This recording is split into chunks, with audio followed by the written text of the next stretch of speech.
All right, it's that time again. This is Out of the Box Podcast. I'm your host, Jim Andre. I'm here with my co-host, Bradley Powers, and we have a very special guest tonight. He's actually a guest speaker, Damien Dumar. How you doing, Damien? Very good. Thank you for having me, Jim and Bradley. Well, thanks for coming on the show. My pleasure. All right. So if you want to tell the viewers a little bit about yourself so they can get an idea of your background.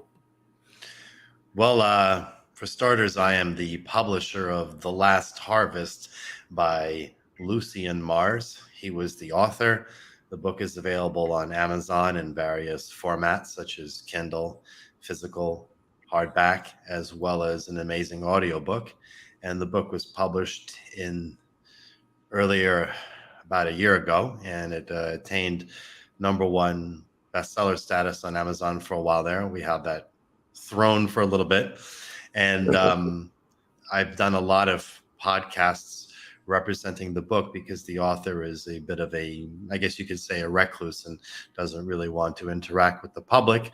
So while it is not very common, I, as the publisher, end up doing all the PR and all the podcasts. I do a lot of speaking engagements on behalf of the author in the book. And it's rather easy for me to do so, not only because I edited the book and so I know the material pretty much inside and out, but in my own life, I am a reptilian human hybrid. I have Rh negative blood. I've been an abductee. I've been part of the Montauk Project. So for me, it is very natural to speak about these sorts of topics that are in the book and the kind of topics that the two of you are always broaching out here on the internet, which is really great because right now, given what is going on in the world, it's even more important that people find out the truth about what's going on, especially if someone is an abductee or a contactee or an experiencer, or however someone wishes to phrase it,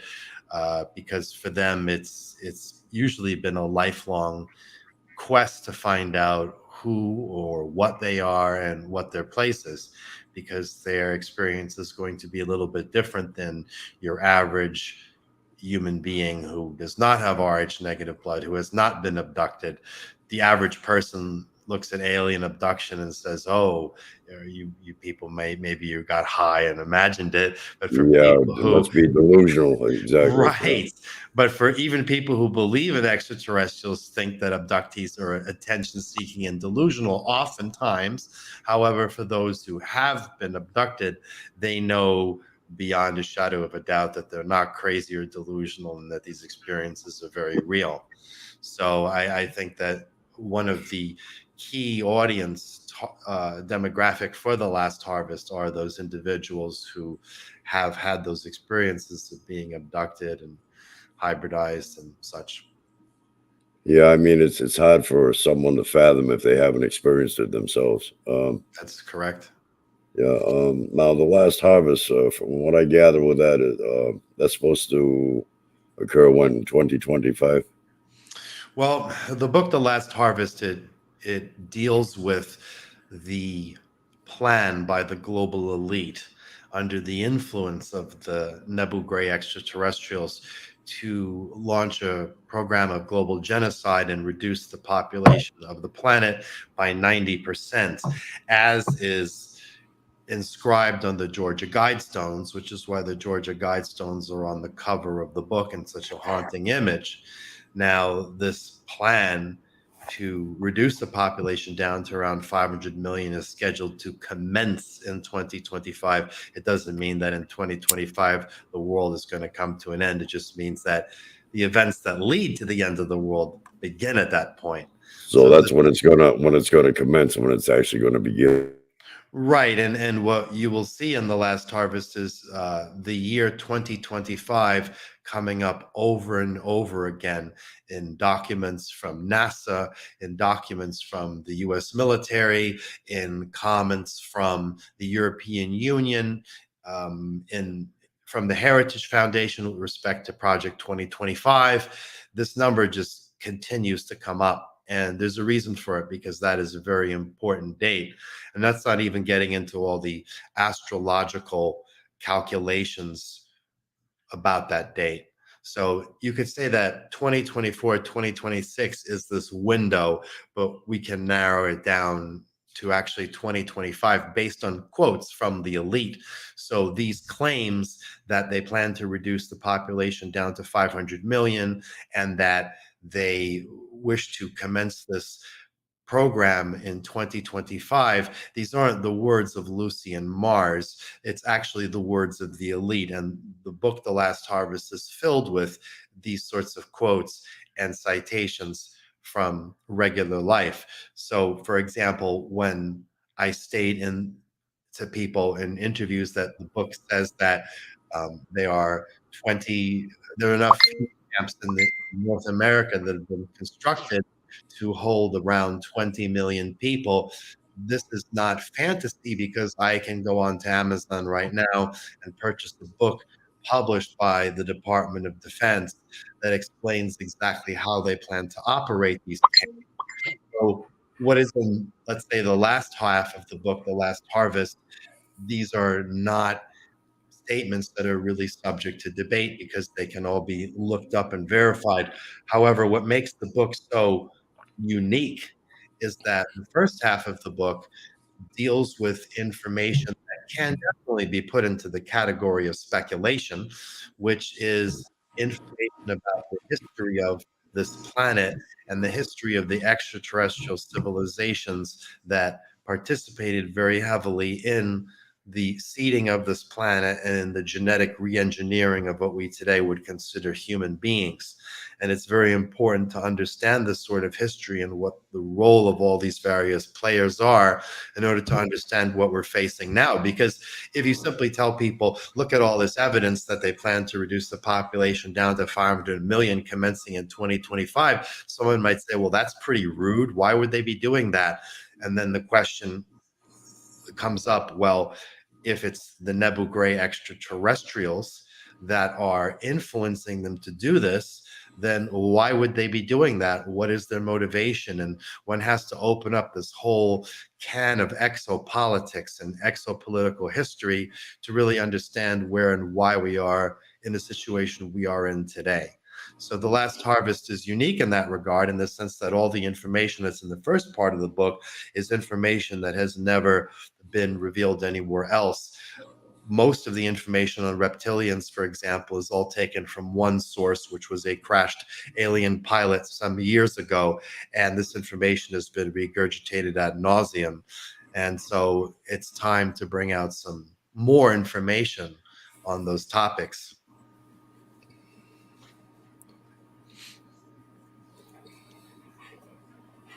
So it's technically not the 1% who are in control, but the grays that are responsible for.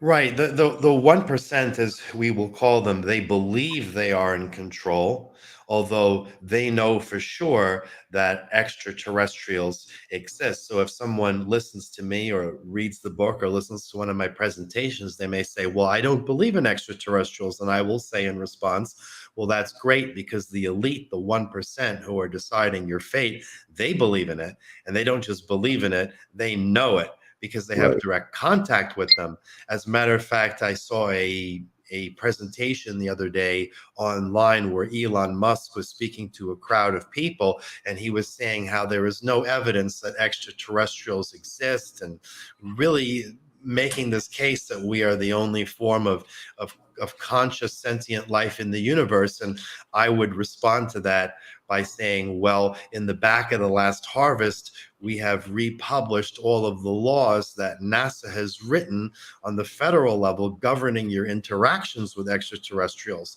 And to summarize them, the government can take you if you have been contacted by extraterrestrials, and they can imprison you indefinitely without a trial and do whatever they want with you. And these laws are all written out in detail. So I would say to people, especially Elon Musk, well, if extraterrestrials don't exist, why is NASA writing laws to govern your interactions with them? That would make no sense. I know governments like to waste money, but this seems to me like they're writing these laws because they know something that many people would not accept. So, of course, when it comes to the elite, they are all under the delusion that if they help the Nebu Gray to carry out this plan, that they will somehow end up ruling over what is left on the planet.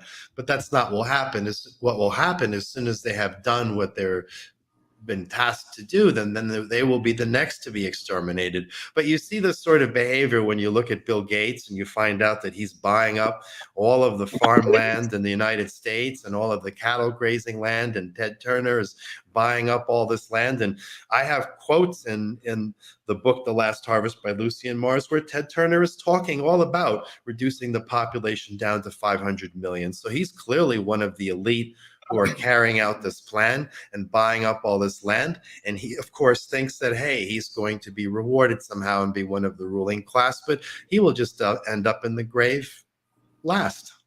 I've got a question. I'm wondering why, if this is such an advanced alien species with more advanced technology than the 1%, why don't they just do what they want to do without involving the 1%?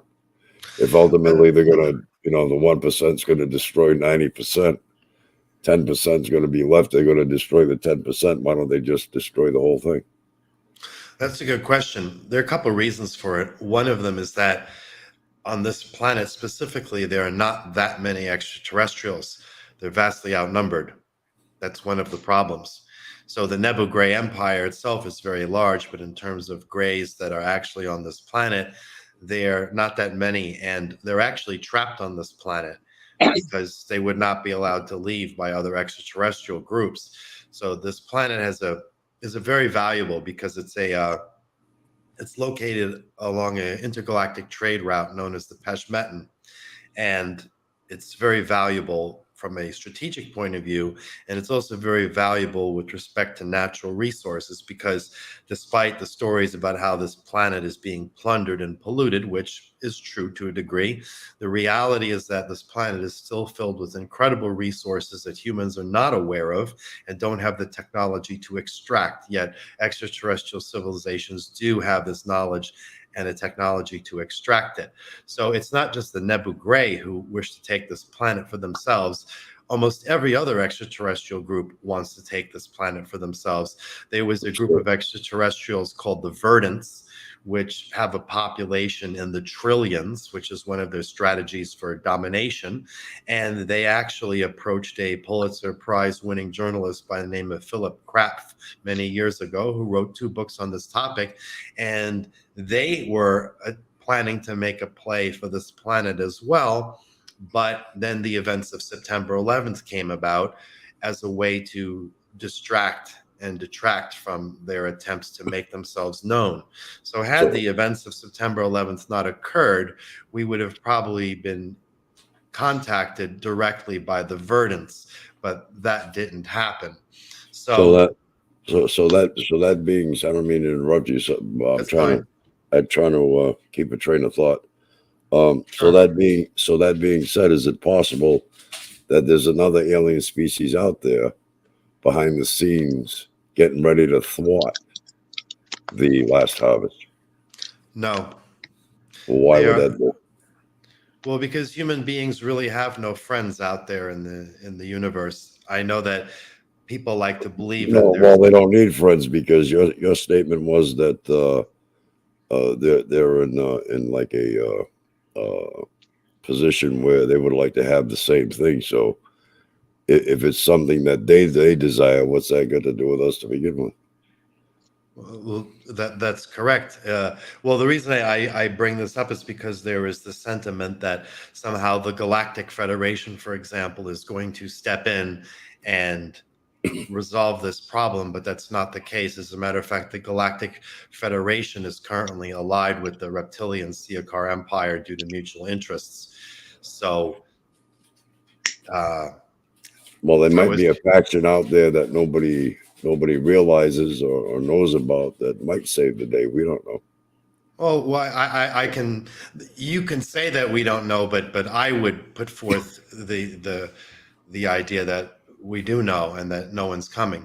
And it's for many reasons. And one of the reasons, and we can go back to Elon Musk again, where Elon Musk has this idea that humanity needs to become a spacefaring civilization. But humanity would never be allowed off this planet, even if they did have the capacity to go into space, because they're considered a disaster, and they would bring nothing but problems wherever they went. Well, basically, we're considered a parasite. Yeah, you could say that too. We're not wanted anywhere, and we really don't have what it takes to survive against these other extraterrestrial species anyway, because they're way too advanced, and we just wouldn't. I mean, the wouldn't work out technology. very well. Did we ever go to the moon? I don't think we did, but that's the subject for debate. The moon is a artificial construction that was put into place in order to stabilize this planet in its current orbit, because this planet used to be in a different orbital path, and it was more watery, and it was pushed a little bit closer to the sun to help dry up some of that water. So in order to stabilize its orbit, the moon was added. It's not an uncommon technological feature out there. Like, for example, what a lot of people don't realize is all planets are hollow on the inside. There are no solid planets. So there is life inside of every planet in this solar system. Just a lot of it we're not capable of detecting, or it doesn't want to be detected, or it's in a different dimension, because you don't just have life existing, let's say, on the surface of this planet in one dimension. Life also exists in other dimensions, and inside the Earth, it's the same scenario. If one did go into the Antarctic and violate the Antarctic Treaty, one eventually would find their way into the hollow Earth. But whatever they would find inside the hollow Earth, there are other dimensions inside that hollow Earth where other types of existence occurs. I would rather use the word existence as opposed to life, because existence is more all-encompassing. So all existence hinges on awareness. Right, and we are not the. Matthew Turner has a question here. Oh, okay. Sorry. Humans, as we are told in many sacred texts, are created in the likes of the image of the Creator. If this being said and true, Do we do we look like them? Does this not mean they are alike human image? No, we don't look like them.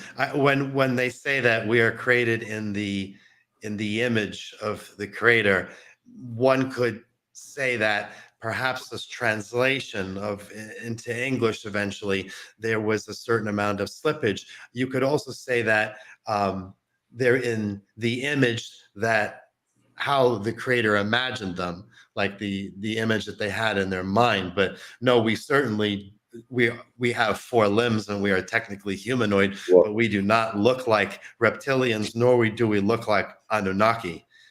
That well, definitely. aren't reptilians able to shapeshift? And if you yourself are a reptilian, are you not looking humanized right now? Well, I am in a hybridized biological vehicle, so it is a mixture Do of. the reptilians have the ability to shapeshift?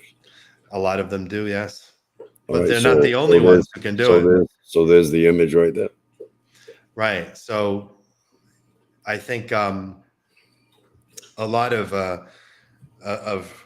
life forms out there can choose to shapeshift and take on various guises because it's just expedient as a means of survival and evolution. So that would be on the same basis as a chameleon adapting to its background, right? Sure, yes. Rachel Robinson has a question. So, if Mhm. seeing UFO beings is dangerous to humans, then why are humans brought home safe then? Well, who says that human beings are actually brought home safe all the time? And I'll go into more detail about this. So the question comes up, well, why are humans abducted? So let's go back to the beginning. The humans in recent times at least started to really be abducted after Eisenhower signed a treaty with the Greys. So what the Greys do, which is a shtick they do in many parts of the universe, is they show up and they tell some ridiculous story like, we're you from the future, what we made some mistakes and we're here to fix ourselves and maybe save you too, and we need some of your genetic material in order that we can keep ourselves going, and all this garbage, which isn't true. And then they say to the world's leaders, well, if you allow us to start doing abductions, we will give you in exchange some advanced technology. And just like the Europeans purchased the island of Manhattan from the Indians for a couple of beads and trinkets, they purchase the right to abduct you in exchange for what is ultimately junk alien technology. But it looks impressive to us because we've never seen anything better. So then the abductions begin and they say, well, we're just going to abduct a little bit here and there to take some samples, to do some studies. And then it turns into a situation where millions and millions of people have been abducted.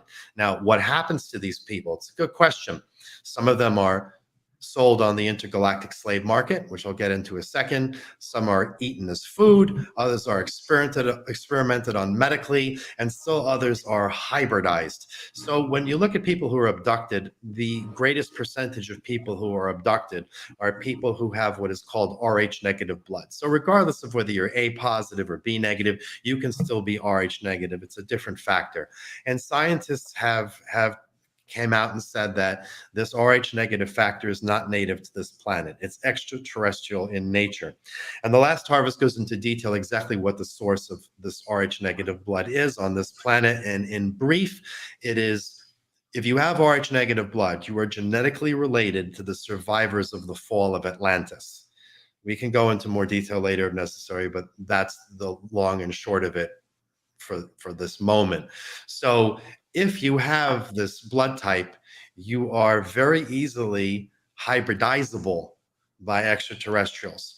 What is hybridization ultimately? It's taking a life form and grafting traits from other species onto that life form in order to make it more efficient at tasks, whatever they may be. So if you wanted to create, for example, a super soldier, and there's people on the internet who talk about super soldiers and this sort of thing, you would genetically hybridize one life form with another for the purposes of compatibilities, and then you would need to place a consciousness inside of that body, for example. So if someone wished to mine asteroids, you would ideally have a a life form that would not need to respire oxygen, for example, because they need to survive in the vacuum of space without a suit.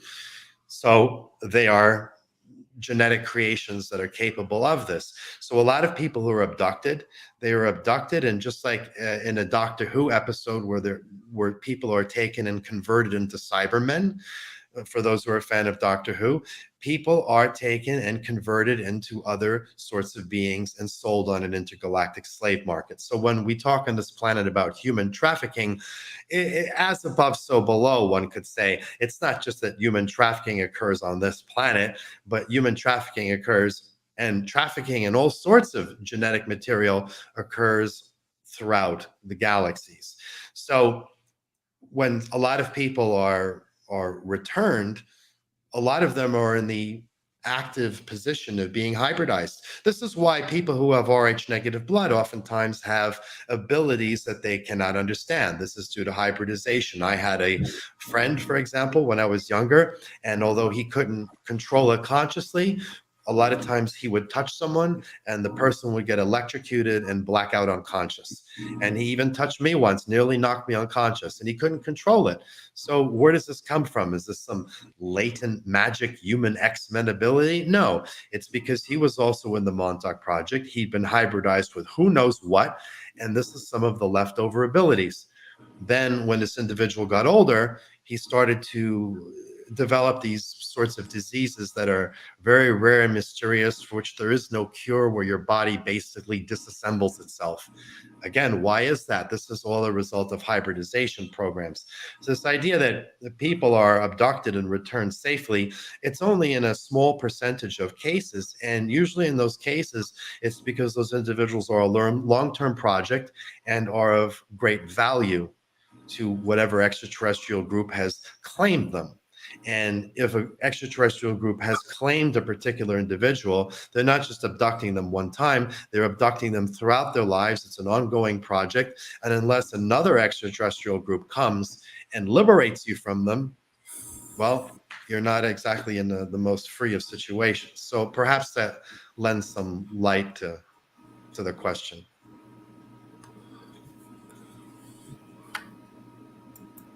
Rachel Robinson is asking, so my question is, how can they go against free will?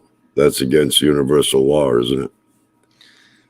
Well, people like to throw around these terms like universal law, but where do they even get these ideas from? If, for example,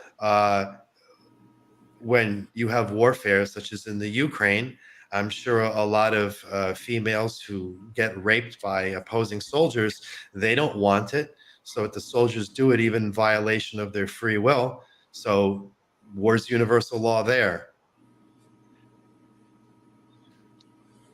Free will is violated all the time, in the sense that someone says, I don't want a certain experience, and someone forces it on them anyway. Now, I'm not saying there aren't consequences for that. It says, thou shalt not kill in the Bible. If you get drafted and you go off to war and you kill other human beings, then you end up damned. Whether people want to believe that or not, that's what happens, because humankind was never meant for war. And it was actually the fallen angel, Azazel, who was an alpha draconian reptilian, who taught human beings how to fashion weapons and go to war. He wasn't the only one, but he was one of them.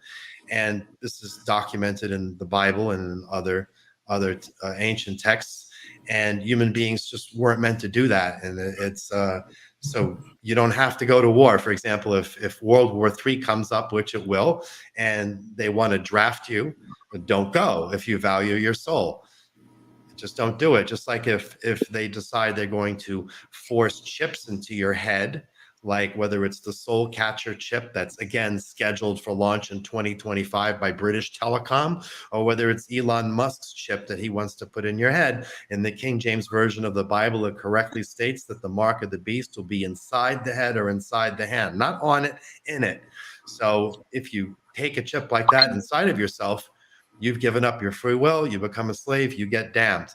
But doesn't it go beyond free will and go into the realm of instinct to want to survive? No, because the question is what's more important. Every species on Earth has a natural instinct to survive, to do whatever it can to survive. That's questionable because you see, first of all, there's survival of the biological vehicle and there's survival of the soul. So, for example, Well, we're certain about the biological aspect, but we have no idea about the soul. well, you don't. Well, not many do. Nobody can Well, say for sure. Now, nobody, when an maybe infant, nobody. Hold on one when an second. I in- want to point out something here. all It's right, very go ahead. important. All right, go ahead. Nobody on earth may be able to say for sure in a way that other people will accept, but the technology is out there already for a long, long time to take a soul and a consciousness and transfer it from vehicle to vehicle. And all of these extraterrestrial groups are capable of doing it, which is why a lot of them are technologically immortal. So if there was no soul, you couldn't be transferring the consciousness around. Now, some people Okay, might so want to debate me on this, but this is a fact. okay, so if an infant is born into this sinful realm, is he born innocent? Well, in the Bible, I believe that there is a section where Jesus talks to one of his disciples that he knew him before he was born. So clearly the reincarnation is referenced over and over in the sense when Jesus says one must be born again. He's not saying being a born again Christian. He was talking about reincarnation. So Right. if a soul is born into this planet as an infant, who's to say if what degree of innocence that soul actually has? Okay, because of a previous life is what you're referring to. Right. Right. Who Okay. even knows what that being is that's inside the body? So if that's the case, and there's no such thing as innocence, that would imply there's no such thing as guilt. And what is judgment all about? No, that does not logically conclude that there's no such thing as innocence just because no one is necessary. Well, if there's no innocence, where is their guilt? Who said there is no innocence? Well, I believe that a child born into this realm is innocent. You say he may not be because of his actions in a past life. So if there's no soul that's innocent, that would imply there's no such thing as guilt. I never said that there's no such thing as a soul that's innocent. I am simply stating that this blanket notion that human beings like to throw about that all babies are somehow innocent. Oh, think about the children, the children. This is delusion.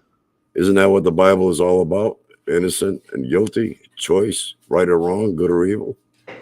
Well, you're conflating a lot of different issues all here together now. So we have to stay with the original idea here about babies being born innocent. And again, I want to point out this idea that all children are innocent is ridiculous. It can't be.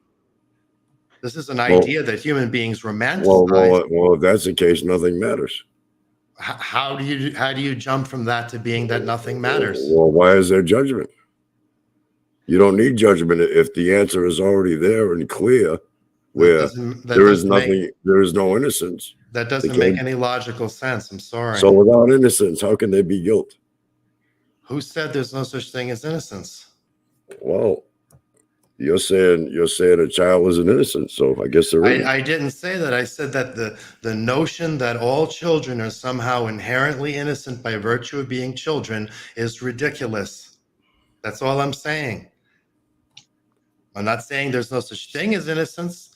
I'm saying that this particular notion that all children are innocent. Well, if there is a such thing as innocence, it must be far and few in between, right? What was that?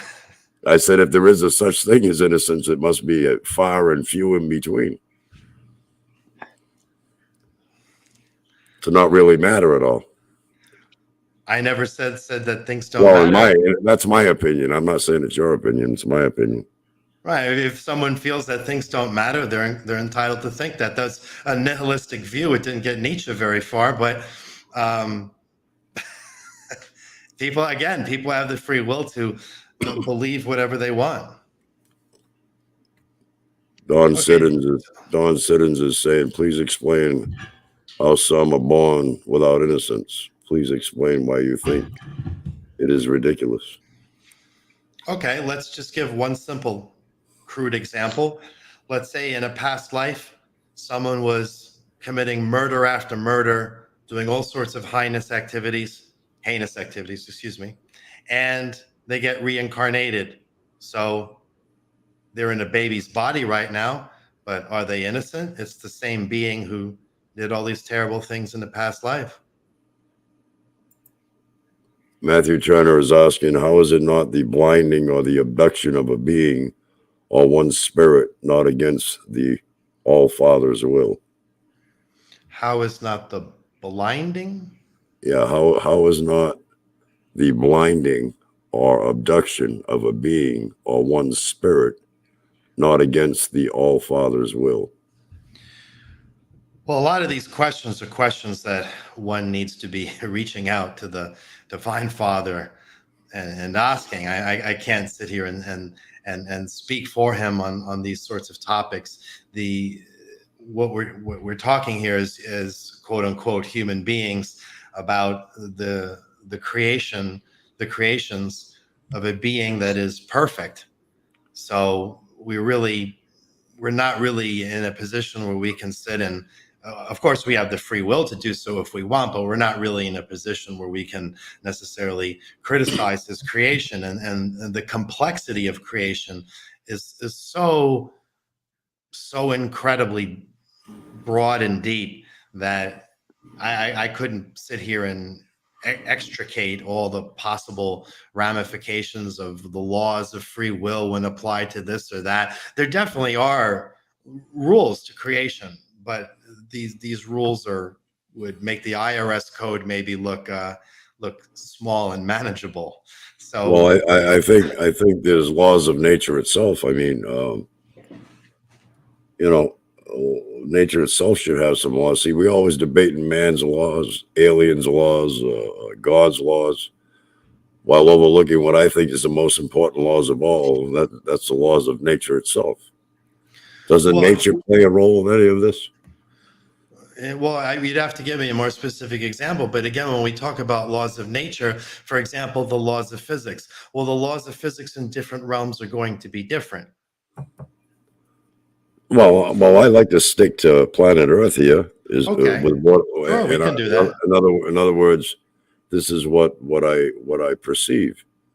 I mean, I'm not interested in going anywhere else because this happens to be my reality, which I see around me. See. Sure.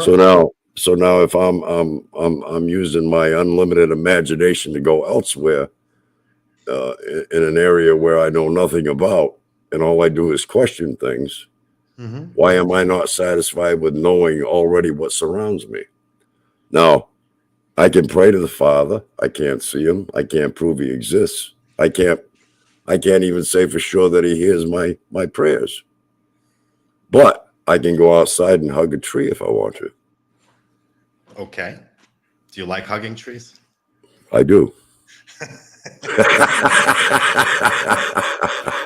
Hopefully they like it too. Otherwise, you're going to have a hashtag trees too. Vic Makarov says, are these laws you speak of, are they global or just USA based, Damien? Which laws? The NASA laws that I was referencing? Abduction laws, the treaty laws. Oh, like the Antarctic Treaty. Yeah, and the Greys with the president. Oh, correct. Okay, let me say that, and then I'll answer Rachel Robinson's question. I don't want her to think I'm ignoring her. It's just hard sometimes to talk and read the screen at the same time.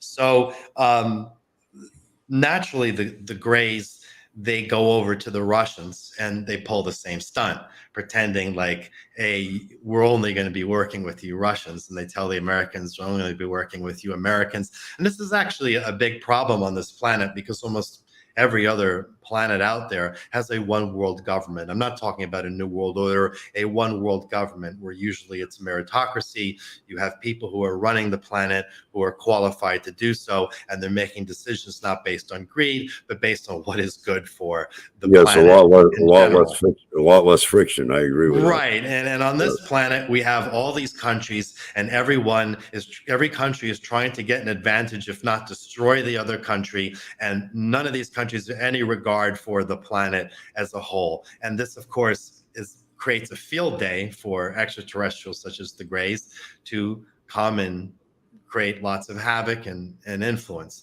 So these treaties are struck with all sorts of nations as it's seen fit to do so, and it's not just by the Greys, but other extraterrestrial groups are capable, of course, of reaching out and doing things such as this. So it was Rachel has a question. It says, question, why is reptilian race reading the Bible? Well, I never said the reptilian race is reading the Bible, but I would put it to you like this. With human beings, they have, as Jim pointed out, well, I can pray to the Divine Father, but I don't know if he listens to me. I can't see him, et cetera, et cetera.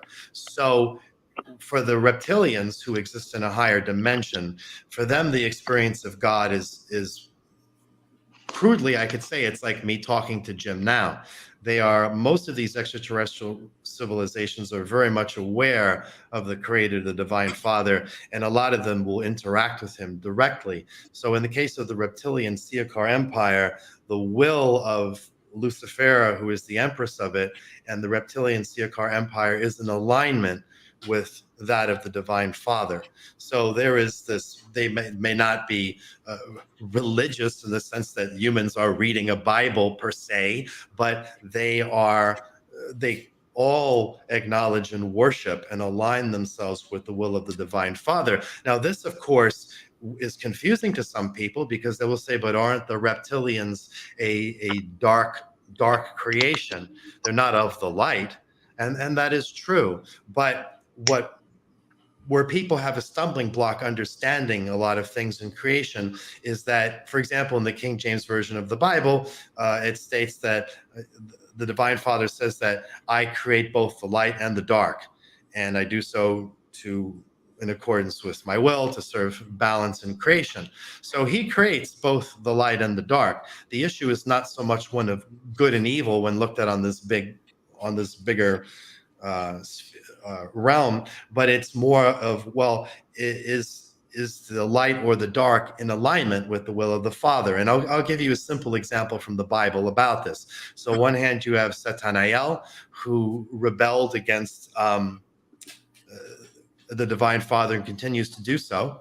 And then on the other hand, you have in the Old Testament a story about the angel of death who was instructed to go and kill the firstborn children in Egypt, but to leave the Israelites alone if they put the blood of the lamb on the door, whatever the story was. And he did that. So that's an example of a being that is very dark, and he followed the will of the Divine Father. His will was in alignment with his because he did what was necessary.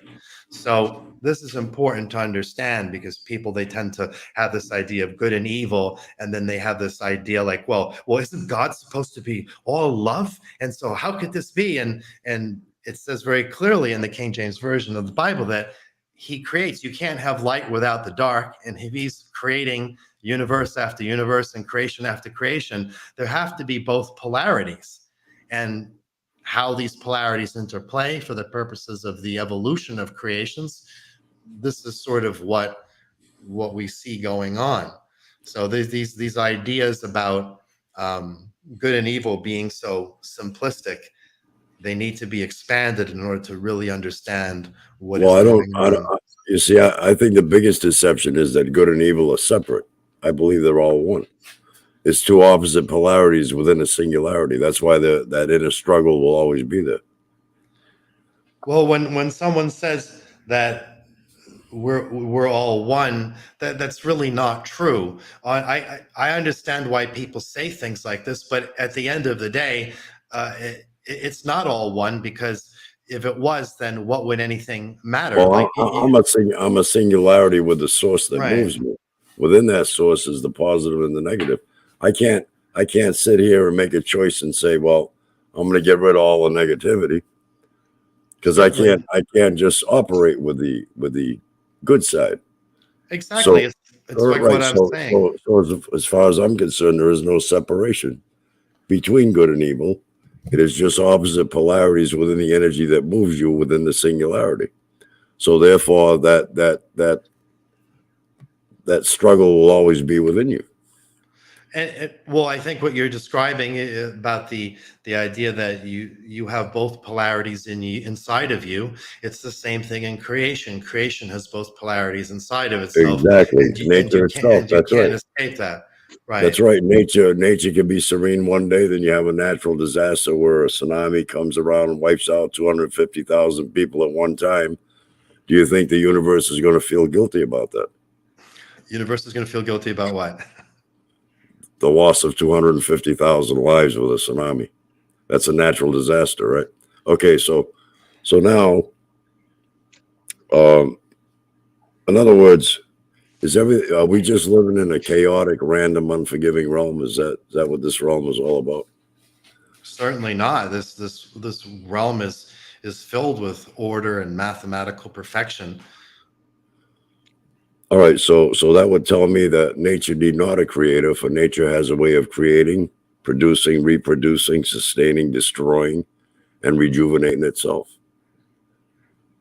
You said nature has a way of rejuvenating itself? Creating, has a way of creating, producing, reproducing, sustaining, destroying, and rejuvenating itself. If am I correct in understanding that you're trying to say there is no divine father because All there nature is can create all itself? there is a source that moves you and makes all things possible. What we do with it is our business. Well, if someone wants to believe that, then they have the free will to do so. But I will say that there is a divine father who creates all these things that you were talking about. So this human beings are very quick to find How, ways how, to. how can the Father be classified as divine or without sin when he himself openly admits to killing millions by flood and condemns people? Hell and eternal damnation is God's idea, the divine God's idea, not Satan's. So technically, if there's any truth behind that, right? The good and loving God could be scarier than Satan himself. Well, as we said earlier, that in creation we have both polarities. So where do those polarities come from? But that The doesn't energy, mean that it's an energy, a universal source. the source is the divine father. That it's not just some source. The source is the divine father. Now, if someone Okay, doesn't so have to accept that, that's fine. I wouldn't argue the point with them. I'm simply presenting a viewpoint on it. But I wouldn't debate someone because it's impossible to win such a debate. Because I how would understand I? that. No, I understand that. It's just my opinion. I'm not saying I'm right, Sure, but of course, I understand.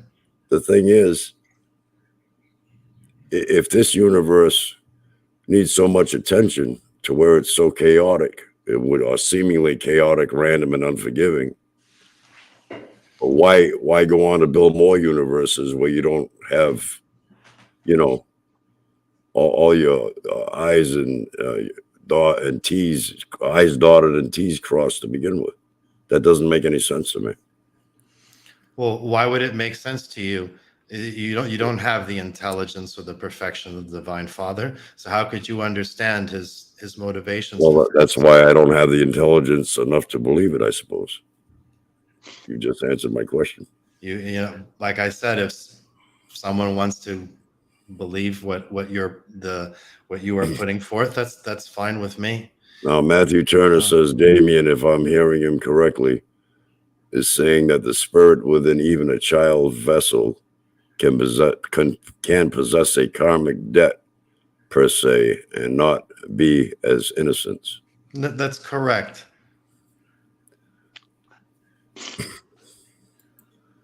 You see, it's very easy to get into sort of intellectual.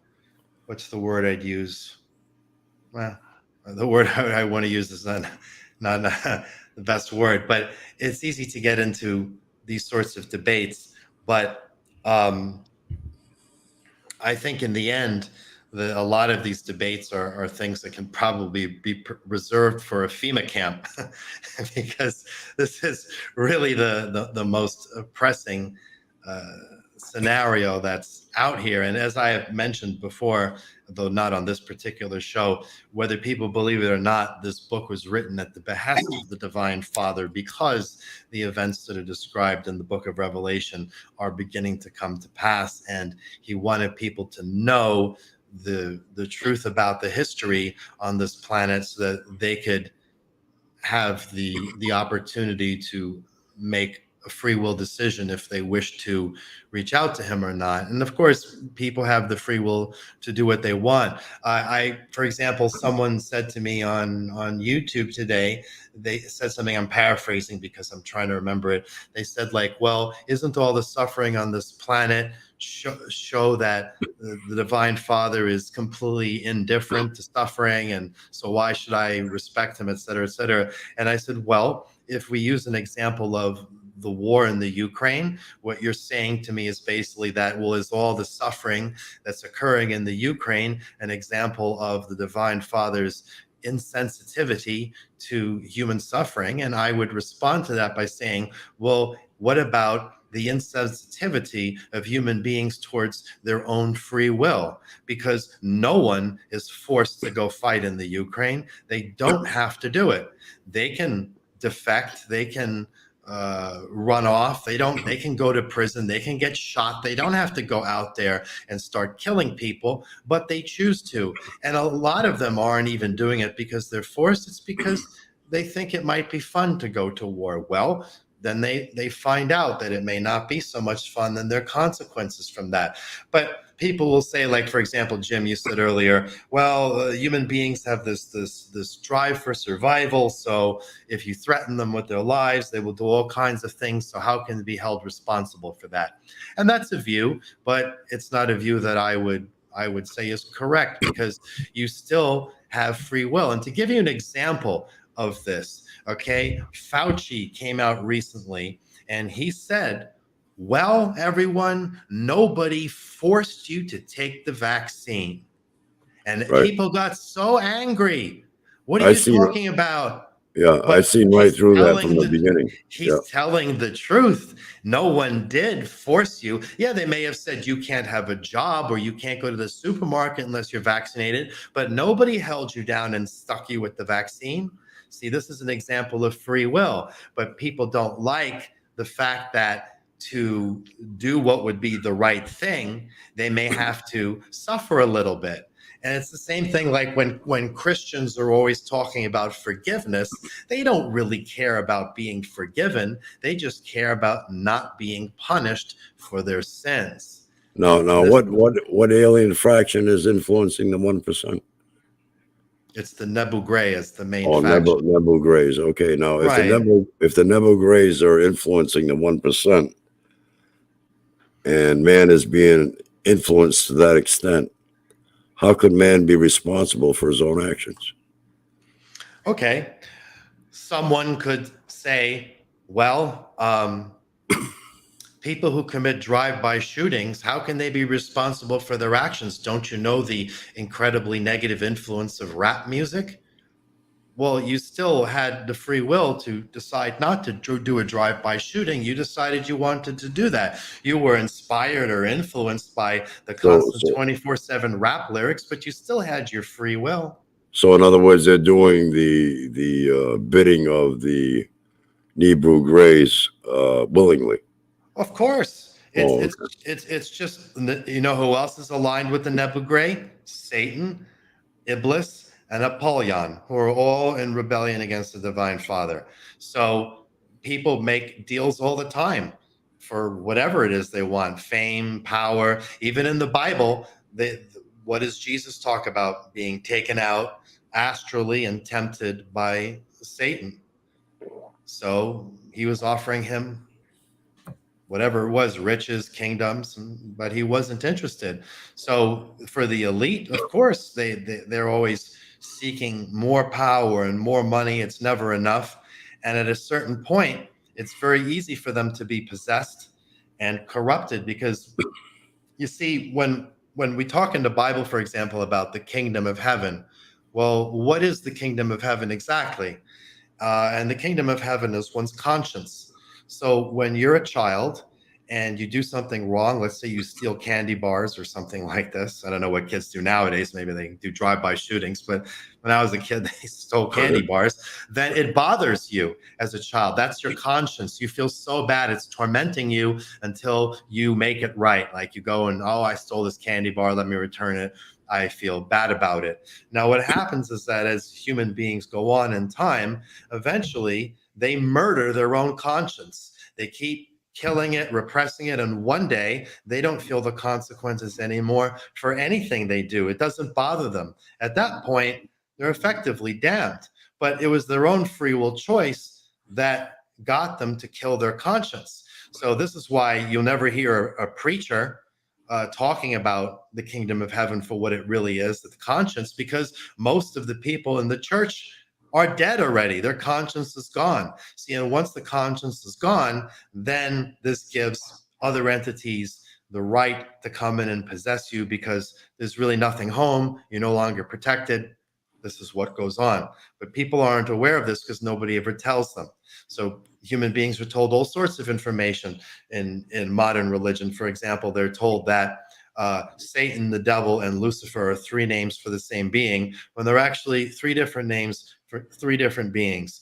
And those beings have different polarities in the sense of being in alignment with the divine father as opposed to not being in alignment. So the devil, for example, does the will of the divine father, whereas Satan and Lucifer are in rebellion. And Lucifer is no longer around because he was destroyed recently, relatively.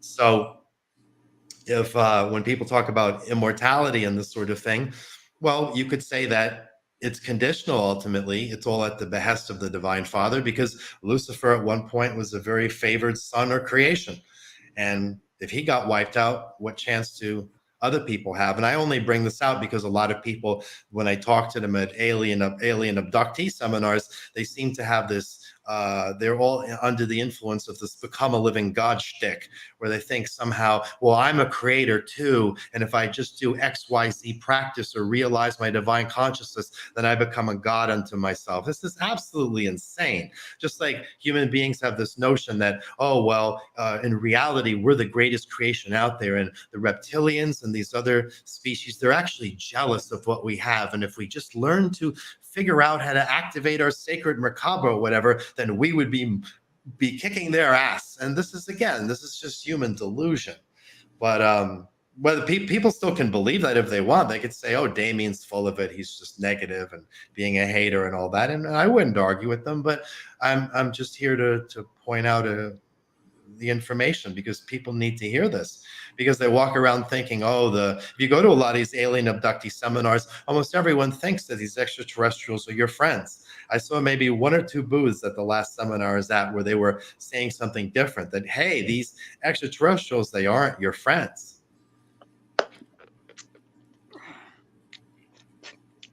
Vic Mackerel says, these greys you speak of, are they bioengineered orientation? Well, that's a good question. So the original history of where did the Greys come from? They were genetically engineered creations of the reptilian Siakar Empire, which at one time was called the Aryan Empire, and before that was called the Orion Empire. So they were genetically engineered for the purposes of working in mines in underground areas, which is one of the reasons most of them are very small. They have that metalloid type body. They're built for a certain purpose. And then at a certain point in history, they rebelled. Vic Mackerel says, what's your view on that the Old Testament God was actually a grey himself? Was a gray? Yeah. No, a lot of the confusion on these things comes with the idea of Yahweh. So the thing about Yahweh is that Yahweh is actually another name for Enlil.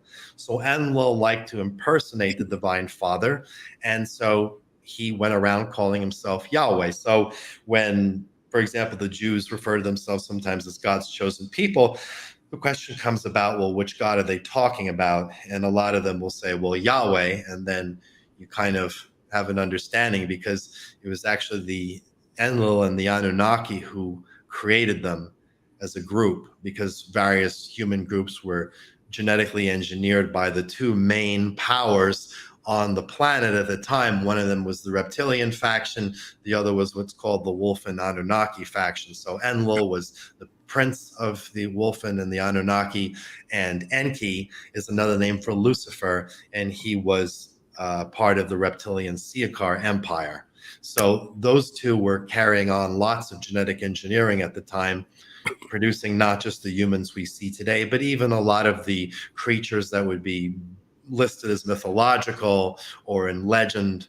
They were also, many of them were genetic creations of these two groups, who for the most part created or recreated things without much wisdom or sense for what the future of these beings would be. Bradley, can you read this one off? Read this one off with Matthew, because I don't think I have the whole thing here. Okay.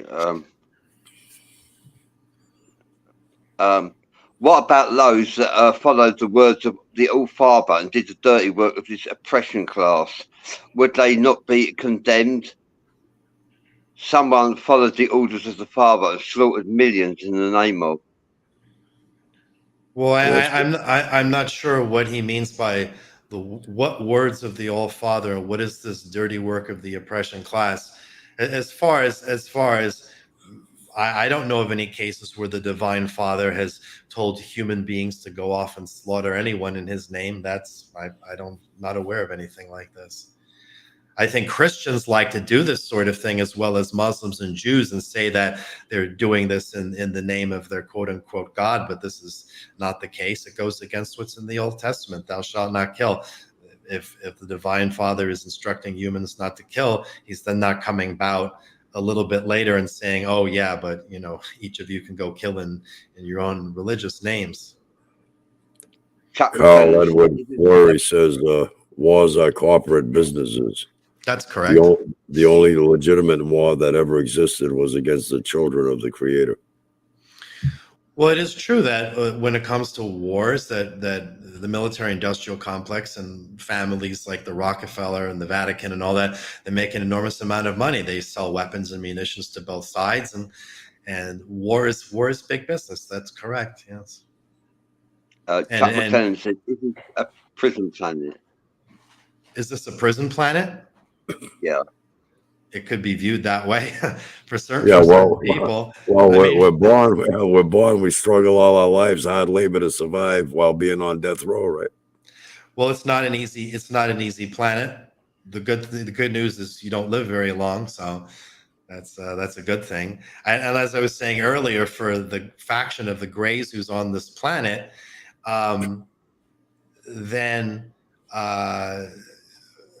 for them it's a prison planet, you see, because they can't get off of it, and neither can the elites. The elites, for example, would love to escape if they're not building underground bases and tunnels and maglev trains that crisscross under the planet. They're trying to get to Mars and to escape, and they're not allowed to do that. So if they go off the planet, they get killed off by other extraterrestrial groups who won't let them go. So in many respects, this is like a last stand for them. And this becomes very interesting, because if a group feels that they can't win, then who's to say they won't try to just blow the planet up in general so nobody can have it? This sort of spiteful behavior is not unique to human beings. Their extraterrestrial groups will take the same view. Well, if I can't have the planet, no one will, and they just destroy it. So there's all sorts of things that go on in creation, but the reason I talk about these topics is to basically give a background as to how and why things are the way they are on this planet right now. And I understand that a lot of it can be put into the category of speculation. People say, who are you to say this? And that's completely understandable, because the answers I would give with respect to who I am to say this, or who is Lucian Mars to say this, would again fall into the category of speculation. It couldn't be proven to the average person. But again, the rest of what's in the book is not the subject of speculation. So for example, no matter what your opinions of the Divine Father's creation may be, no matter what you think about the innocence of babies or not, it's not going to matter because you are going to die. The elite are very clear that they are going to kill you. And the plan of the Nebu Gray is to hybridize the survivors and turn them into slaves. And this is one of the reasons why we have AI and the idea of trying to put chips in your head. We are living in the book of Revelation at this point. So a lot of this debate that we're having, it's entertaining. It gets viewers, people get excited, they would maybe want to go off and share this content, and so I do not mind, going back and forth a little bit, but at the end we have to realize that that what's really most pressing is what is coming to pass, because the elite are very clear that they're going to do this. And someone blew up the Georgia Guidestones recently because they understand, and they got very, very angry, and they wanted to make a statement as best as they could. So the question here is, given that we're at this juncture, and given that things have gone on in the wrong way so far for so long that there is no stopping it, maybe just slowing it down, the question is, what do you do? Yes, as Jim stated, it is as if you found yourself on death row, whether you committed a crime or not. So the question then becomes, well, what are you going to do about it? And people have a problem with this because they say, but The Last Harvest is such a dark book. You're not really presenting a solution. Why are you even telling us this if there's no way out? And the reason is because this is the opportunity where you can pray. Now, you don't have to. I don't really care one way or another with people pray or not. I'm just putting it out there that that's a possibility. You can do that. And I'm not talking about religion here. I'm just talking about acknowledging the Creator. And right, the Georgia Guidestones were sabotaged by another alien race. That's who sabotaged the Georgia Guidestones. Rachel Robinson is asking, who is the father?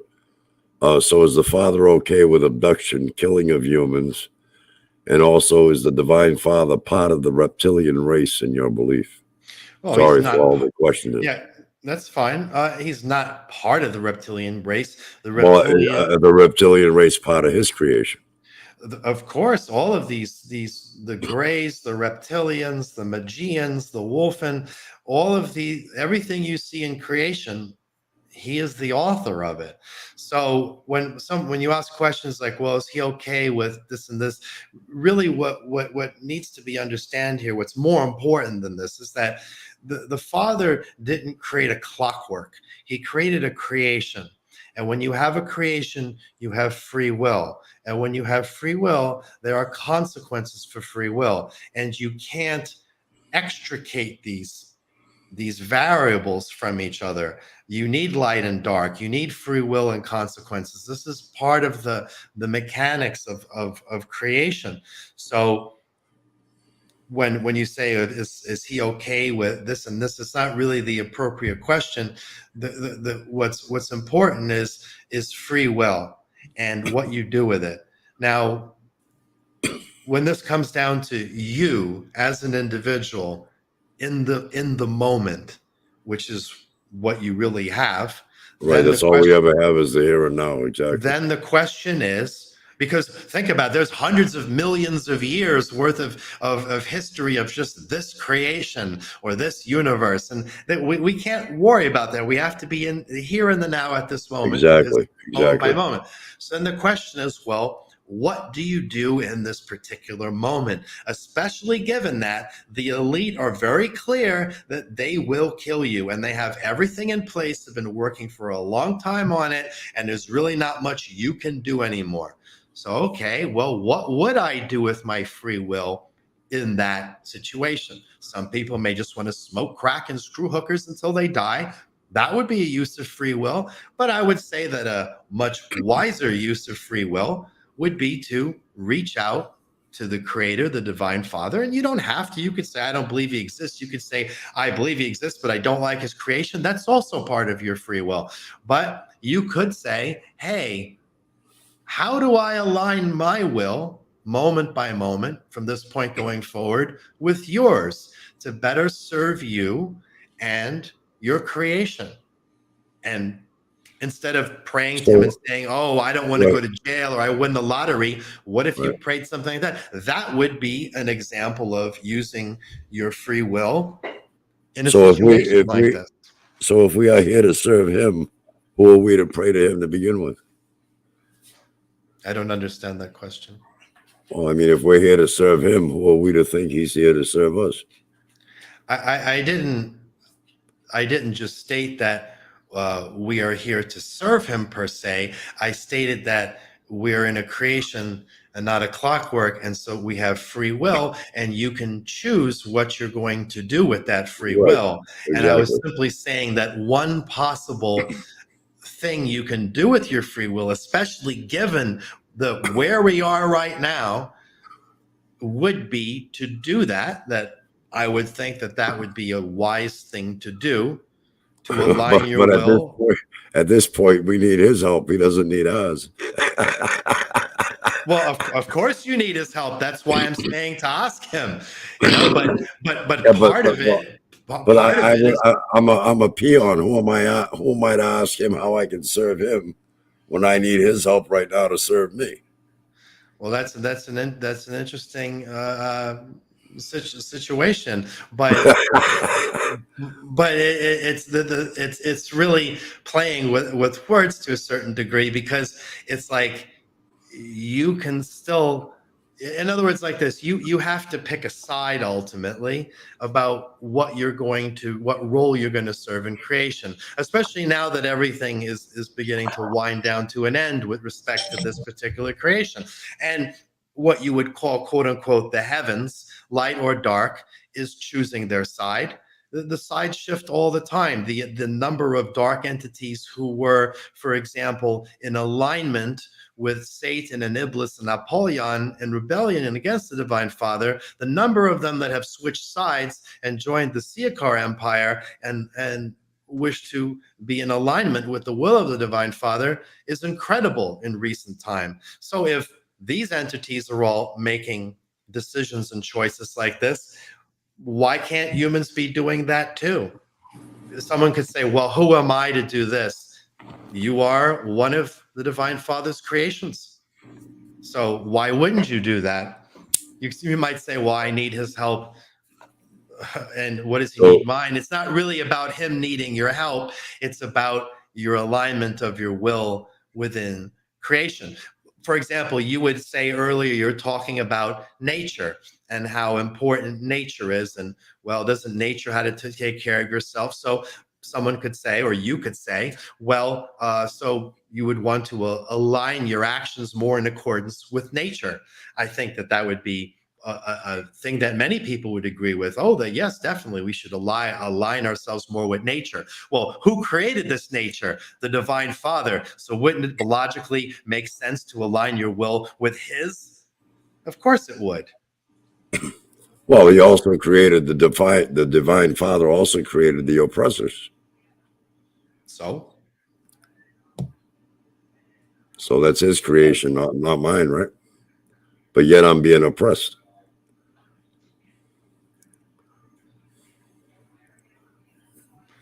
I mean, it just doesn't click with me. Yeah, it doesn't click because of the limitations of your consciousness, and it's hard to breach that. Because, for example, the one would say, well, why are you in this situation to begin with?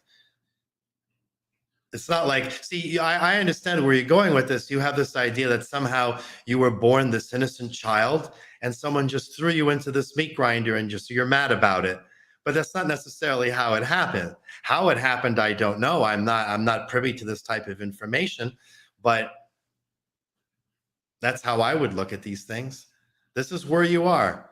So, okay, so what are you going to do about it? This is your free will choice.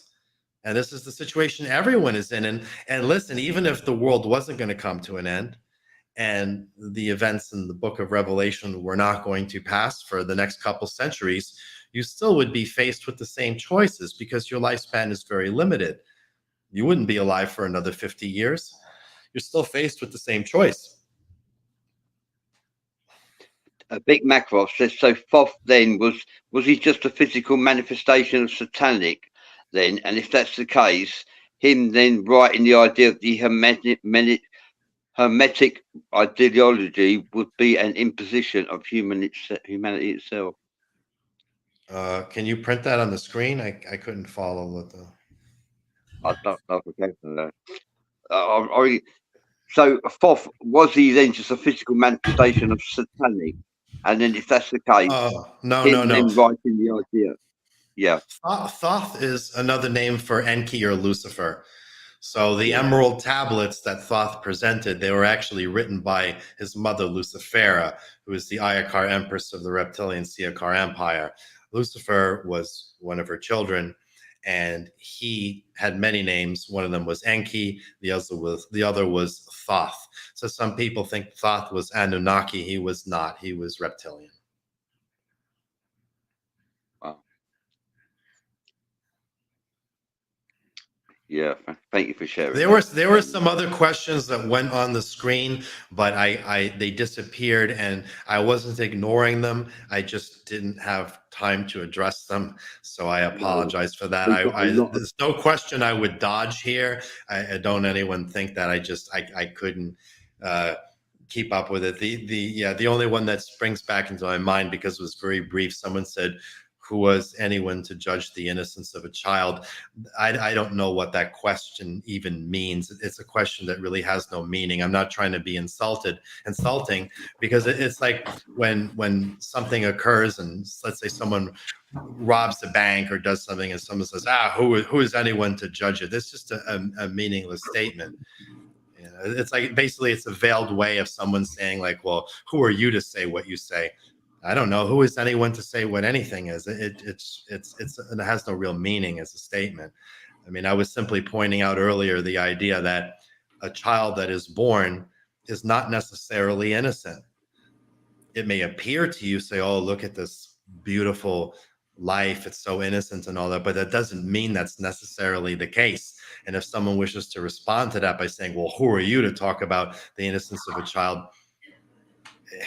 I am who I am. I'm making a statement. If someone doesn't agree, they don't have to agree. I wouldn't try to argue it, but no one can answer a statement like that. So our oppressors are part of the divine creation. So even though they perform the actions that they perform, they're divine as well, correct? It's not that they're divine. That's like saying, oh, if someone's an axe murderer, is he divine? No, everything that's out here in existence was part of the creation of the divine Father. And certainly if a being has a soul inside of it, there is a certain spark there of the divine Father. That's what's powering, for lack of a better way to phrase it. But that doesn't mean that therefore everything is automatically divine. That would make no sense. So Hitler then was divine. So the people who gassed the Jews were divine. This is a childish playing with words. It's not based on anything. Well, the 1% are technically just picking up where Hitler left off. Yes, of course. When people talk about the Holocaust all the time, well, what about, they say, oh, well, 6 million died in the Holocaust. Okay, well, what about the population being dropped to 500 million? That's billions of people they wish to kill. And so I think that's something that people should be paying attention to. But generally speaking, they don't. And when we look at the current situation right now and what goes on in the Middle East with Armageddon, it's just it's all beginning to unfold. The Bible's very clear that the Battle of Armageddon occurs in the Middle East. Well, the Bible was written by man, first off, not God himself. And that's just a pre-written script that the 1% are just acting out like any other Hollywood Well, concept. the one thing about the book of Revelation is that the book of Revelation is the only book of the Bible that has not been tampered with, because the Divine Father put a curse upon it. So even Satan won't tamper with it, whereas many other books of the Bible and other religious texts were all tampered with one way or another. You know, I mean, as far as prophecy, the prediction in the Bible of an Armageddon one day isn't very prophetic, just by the knowledge of being able to realize that as world population increases, so then do the problems of the world. Yeah. Again, it comes back to the fact that the elite are very clear, and quote after quote, that they're going to reduce the population down. So even if someone didn't believe in the book of Revelation or the Battle of Armageddon or any of this stuff, one still could I would say that one would be a fool not to believe that they plan to depopulate the planet by 90% when they keep telling you over and over they're going to do so. And they're erecting monuments like the Georgia Guidestones announcing they're going to do so. So whether one believes in the Bible or not, whether one believes in Armageddon or not, the end result of your destruction, you can be believed in. And the same thing with extraterrestrials. Some people would say, well, I don't believe in extraterrestrials. Well, the leaders of the world do, because NASA's writing laws governing your interaction with them. Well, no one is going to be able to predict exactly what's going to go down. And as I stated, the Georgia Guidestones were sabotaged by another alien species, which means there is another alien species at play that may not, that may throw a wrench in what into the agenda of what the 1% is trying to do. Which extraterrestrial species sabotaged the Georgia Guidestones? I can't say at this moment. That would be like giving information to an enemy. I'm not saying you're an enemy per se. That's fine. I don't mind if you think I am. I don't consider you to be an enemy. Don't get me wrong. Yeah, I don't think there are that many secrets among the extraterrestrials. We're all very much aware of each other. Well, you never know. That's fine. Yeah. Yeah. Nothing is written in stone. Except the Georgia Guidestones. Yeah, well, that's past tense now. Well, I hear they're planning to bring it back in a new location, put it back together, and who knows? Doesn't really matter that much.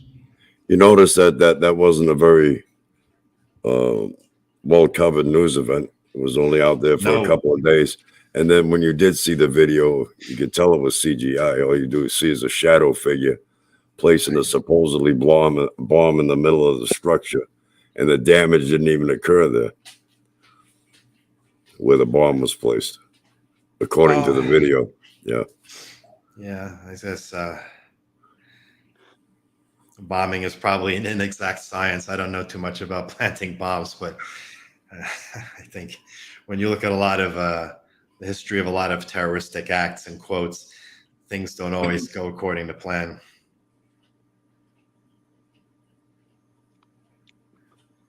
Yeah, there are.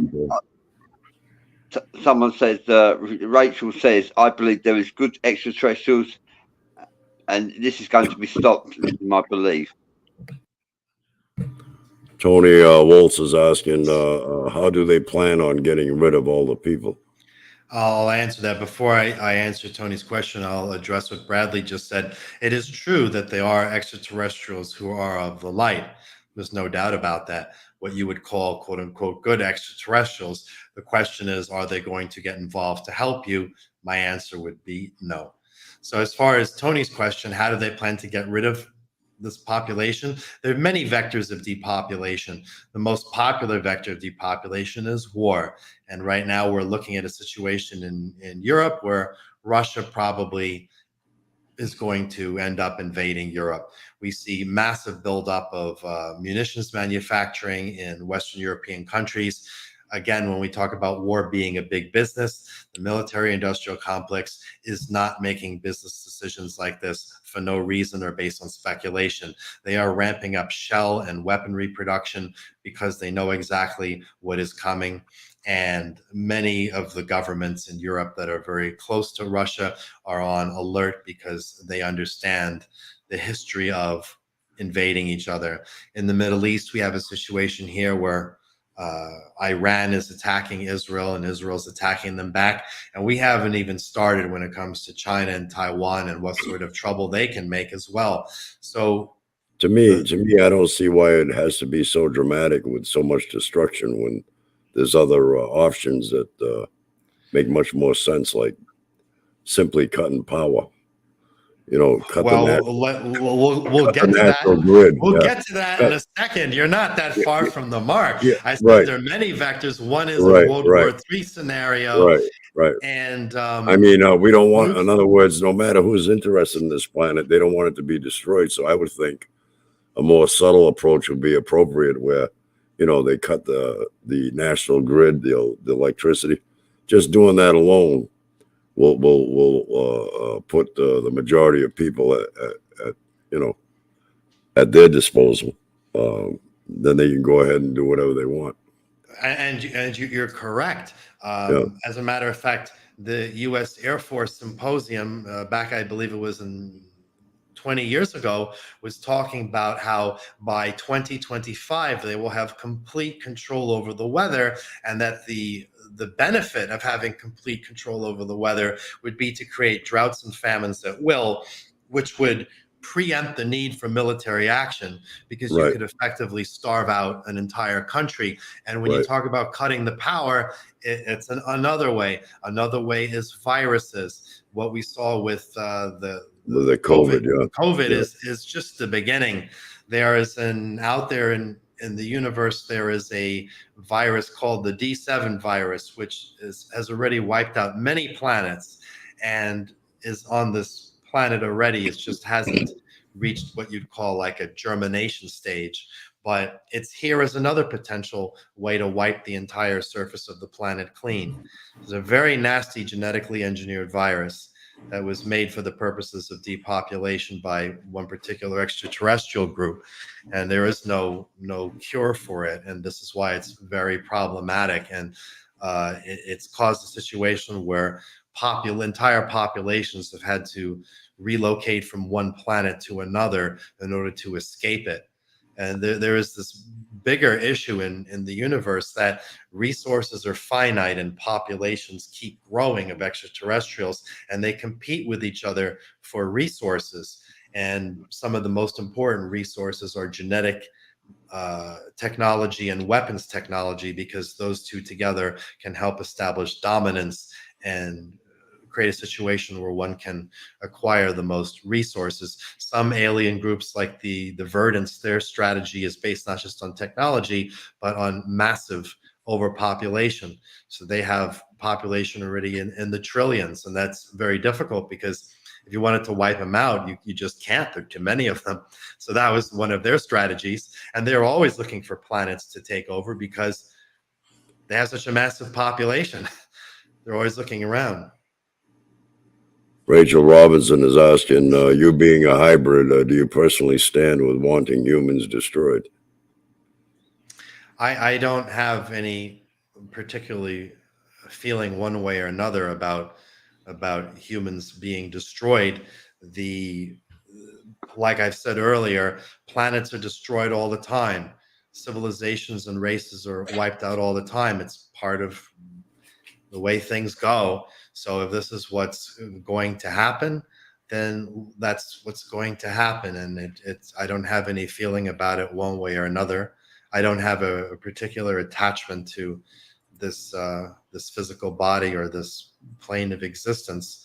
So it doesn't matter. As I've pointed out earlier, not on this show, but when I was talking with Bradley and Jim on a pre-show. So I serve Lucifera, and I am part of the reptilian Siakar Empire.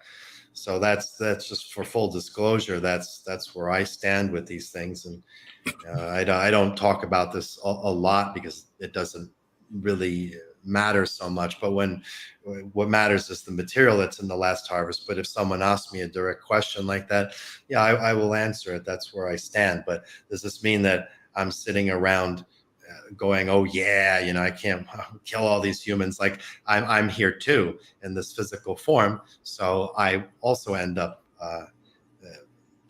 facing the same sort of situations. When viruses break out or civil war breaks out, I'm here, and the bullets are going to be flying around my head as well. But as far as how I feel about it, I don't really care one way or another. It doesn't have much meaning to me, because I accept that this form doesn't last for long, and you're not going to live forever in this body. So what's the big deal? Now, I understand that many human beings don't feel this way. They hold on to life no matter what. But there are also a lot of human beings that are totally okay. They say, okay, I've had a good life, and that's fine. Let's go on to the next thing, whatever that is.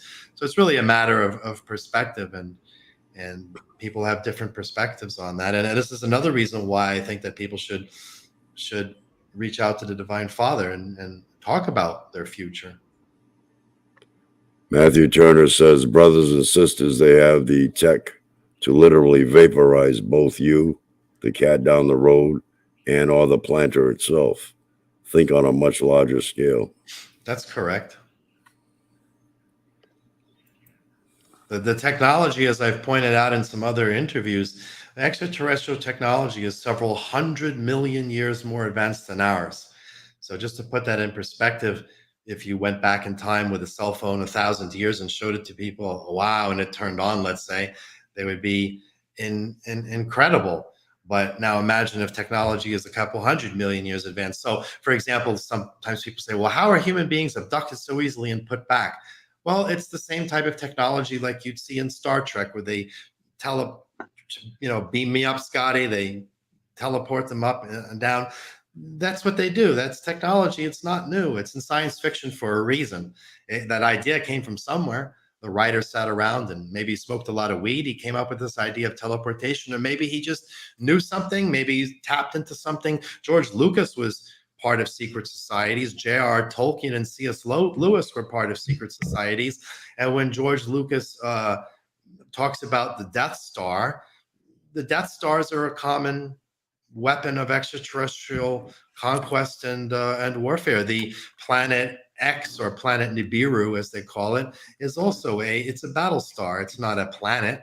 And it's actually very close to us right now. It's just cloaked. It's a lot of these extraterrestrial vehicles, they can hide in and out of dimensional pockets and things like this. You're not going to know they're there. It's not like NASA can go up in the space shuttle and say, oh, look over there. There's a planet Nibiru. But it could be right there. You just wouldn't see it. So the skies above are filled with all sorts of extraterrestrial craft, whether they be from the Galactic Federation, the Siakar Empire. They're all there because everyone knows what's going to go down here. And they're just waiting.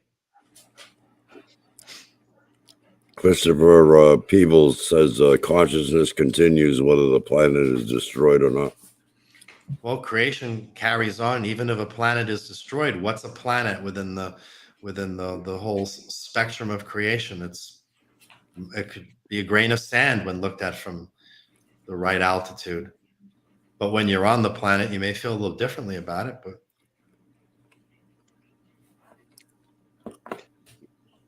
Don Sidden says we had the choice to connect with Source and take our sovereignty back.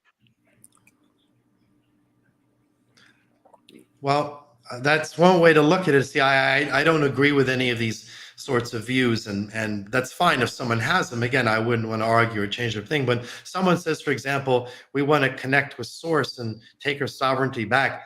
What is this Source? Again, this is a denial of the Divine Father's existence. The Source is the Divine Father. If someone doesn't want to accept it, that's fine. They don't want to believe it, that's fine.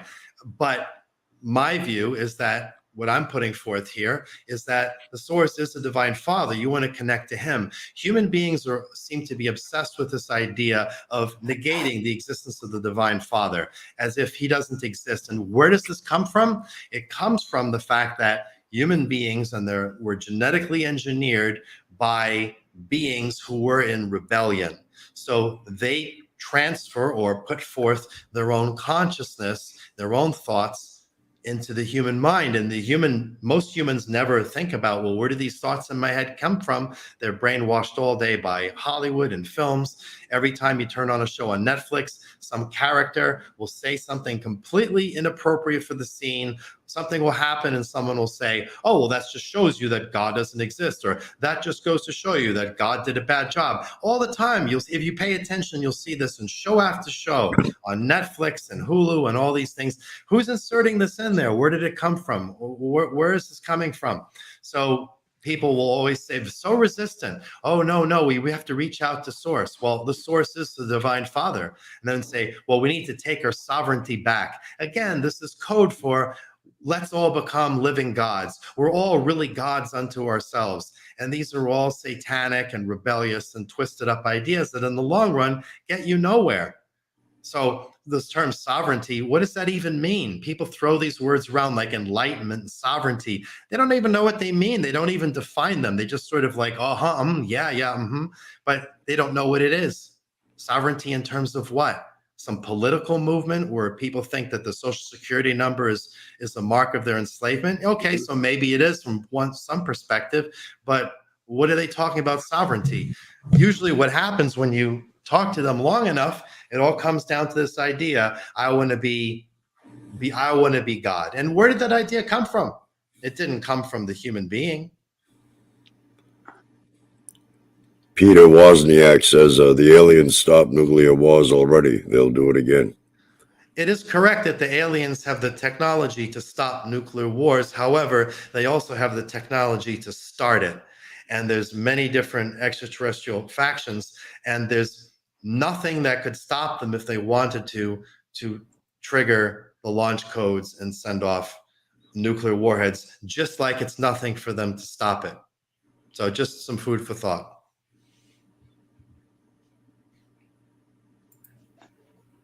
Peter Wozniak says Chuck McLean, that would be the new beginning when it happens. Right. And in the Bible, they talk also about this idea of the new earth and that a new form of creation will be, the meek shall inherit the earth. There's going to be a new creation. But this at that point, it would become a utopia. The balance would be reset, right? Yeah, I'm not sure exactly what will be created that's up to the divine Father, but it certainly is going to be something new. That we will know for sure, but we don't know exactly what it's going to be. It's up to him. Only he knows that.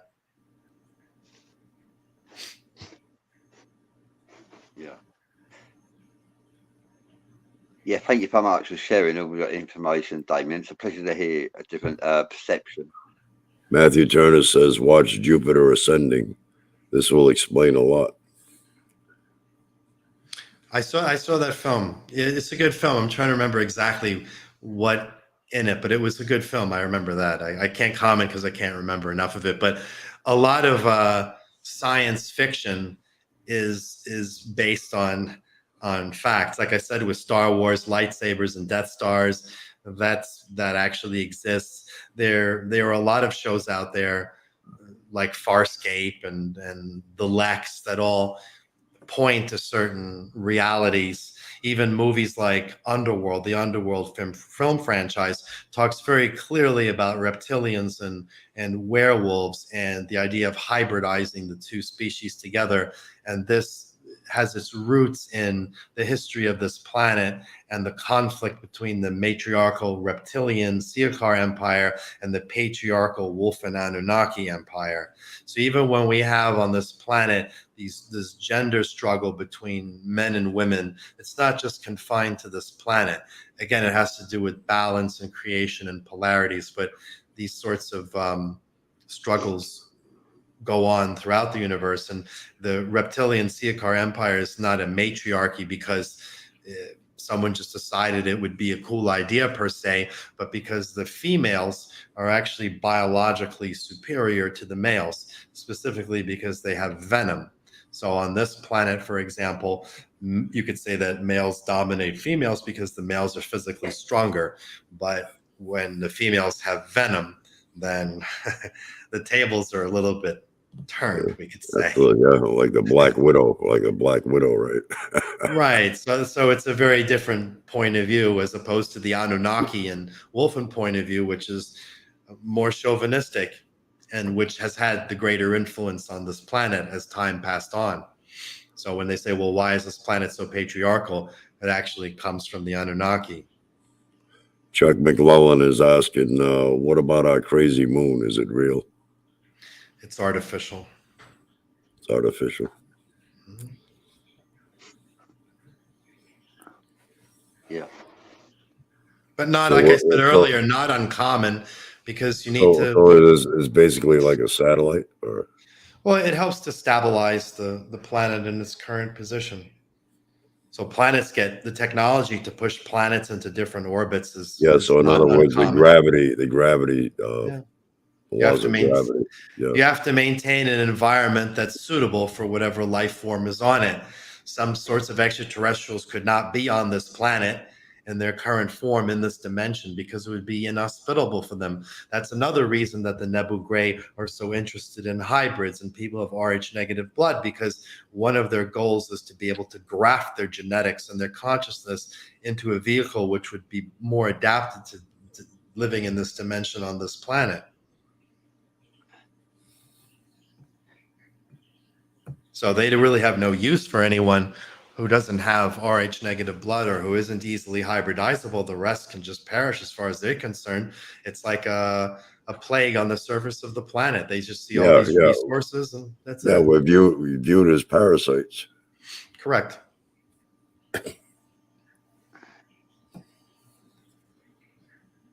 Yeah. Vic says, so what's your views of the seal of Palador, the seal of Amenite, and the electric wars, Damien? I don't fully understand the question. The what? What's your views of the seal of Palador, the seal of Amenite, and the electric wars? I'm not familiar with those concepts. Sorry. Okay.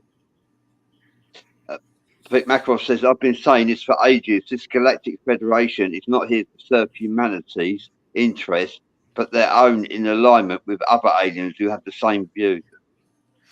Well, like I said earlier in the show, the Galactic Federation is currently allied with the reptilian Siakar Empire. Now, it's important to note out that while the Galactic Federation is considered of the light, the reptilian Siakar Empire would be considered of the dark. So they're a little bit on different polarities, yet they are still aligned with each other due to common interests. And one of those common interests is that this planet stays in a certain condition because, as I said earlier, it's very important as an intergalactic trade route through what's called the Pashmetan. So strategically, and especially from a trade point of view, it's a very important planet, irrespective of its resources, which are an additional bonus. And the fact that the planet is actually rather nice when you think about it. It's got trees and water and beautiful sky. It's a great planet. We tend to treat it like it's junk. And like I've said earlier, we got a little bit sidetracked, but we're not the only group that lives on this planet. So, for example, inside the Hollow Earth, we have Nagas, which are another serpentine-based group. So the Nagas, they get very upset at the way this planet is being treated by the humans, and they consider humans to be also a pest and an infestation and a nuisance because they treat this planet in a way that's not nice. And they're attached to this planet too. It's like if you're an extraterrestrial, you see a nice planet, you're like, oh, what a great resource. Let's go live there. And if someone's there trashing it and being very immature and problematic, you're not going to like those people who are there. You're going to think, we should probably get rid of them.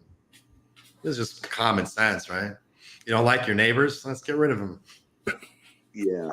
Dawn Sidden says, thank you for sharing your point of view. It is good to see all points of view to understand where others are coming from. Correct. Thank you for that, Dawn.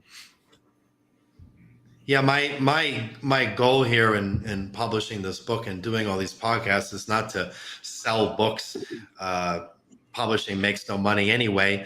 The point is just to get the information out there. And again, I'm not here to create some sort of religion or a cult or offer any kind of particular solutions to anyone.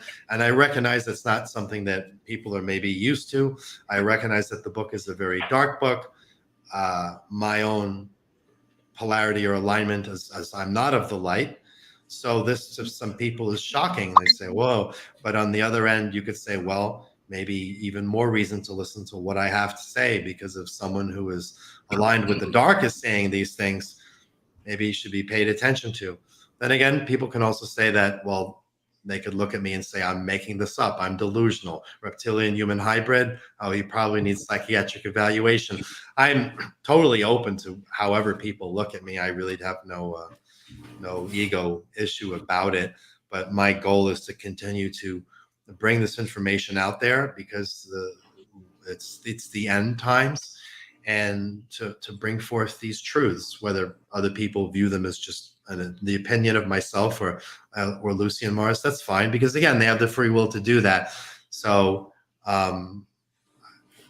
yeah, I would never want to argue or debate someone, because nothing can come of it. Rachel asks here, so should humans be afraid of UFOs? For the most part, yeah, probably. I don't know if you have much of a choice. If they want to come abduct you, they're going to abduct you. So what do you think? What, in your opinion, Damien, what do you think is behind the all this testing with the CERN facility? I'm not 100% sure. If I were to speculate on it, I would say that human beings are probably always interested in trying to understand the fabric of reality. And I think that if you talk to scientists at CERN or listen to any of their public relations speeches, they would say something like that. Listen, we're doing this because we wish to understand the fabric and nature of reality. And my personal view is that human beings do not have the mind that is capable of processing this sort of information. And right, exactly, because the aliens that I'm not going to unveil at the moment are also not happy with that project going on, because they claim that these mad scientists have no idea what they're playing with. And that would be correct. And this ties also into the problem of artificial intelligence, because the issue with AI is that, well, what happens once AI truly becomes, how do you say, sentient, whatever the official term would be? Sentient, yeah. What is AI going to conclude? Well, it's really not a big stretch of the imagination to conclude that AI is going to say, wow, all these human beings, they need to go. And the problem is, once AI combines its power with the power of nanotechnology and genetic engineering and robotics, it's very possible to produce a scenario where, like you'd see in the film series Battlestar Galactica or the Terminator franchise. And that might be all well and good if it was confined to this planet. However, artificial intelligence, once it has repurposed everyone's genetic material and refashioned this planet in its own image, whatever that may be, it's only natural that it's going to go out into space and try to regentrify every planet and species in existence. And other extraterrestrial groups would never stand for this and would blow this planet out of the sky before they allowed something like that to happen. And one of the reasons that artificial intelligence is promoted by the Greys in such an irresponsible fashion is because they view it as a big affront to the Divine Father. In other words, well, what if I had artificial intelligence just start creating whatever it wanted to do? It would sort of be a way to thumb one's nose at the Creator. And so beings like Satan are very active in the promotion of artificial intelligence. And another thing that people don't realize is that one of the reasons that Elon Musk pushes so hard to implant a chip in people's head, what you'd call the mark of the beast, is because what it does is it effectively turns every human being who has a chip in its head into a remote access terminal in which to interact with artificial intelligence. What I mean by this is that if you are, let's say, another extraterrestrial who's in a different dimension, you cannot necessarily interact with artificial intelligence without running the risk of being corrupted and taken over by the artificial intelligence yourself. However, if you possess someone who has a chip inside their head, then you can interact with the AI without putting yourself at risk. So this is another variable that people don't factor into. So when Elon Musk has pictures of himself on his Instagram where he's LARPing in a Satan costume with satanic symbols on it, it's not because he likes to watch certain anime, although he may. It's because he's flying the flag and telling you who he is aligned with. So again, Elon Musk, people like to look at him and say, oh, he's so affable. He sits there and stutters and smokes pot on Joe Rogan, and he wants to take humanity to Mars. What a great guy. No, he is one of your biggest enemies. And he just sits there pretending like he's harmless, but he's actually incredibly dangerous. Yeah.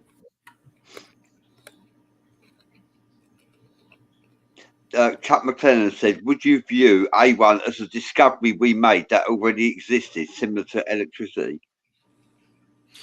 No, first of all, many of the quote unquote discoveries that humans discovered weren't actually discovered by humans.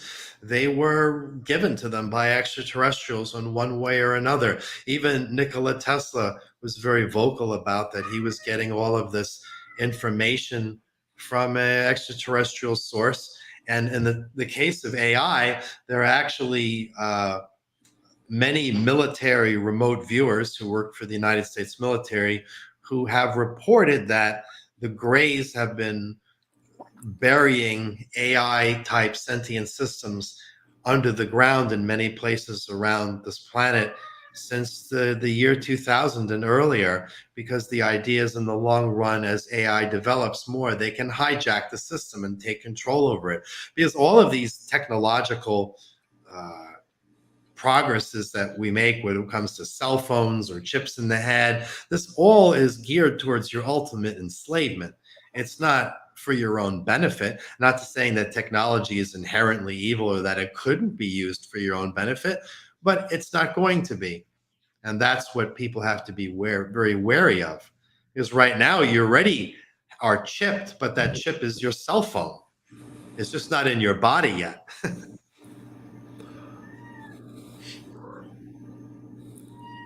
Yeah. George Overton is saying there are many UFOs in our minds when we open a door and release them. NASA don't know what they are. It's over their head. They are behind the scenes. Could say behind the door. Ask, seek, and knock.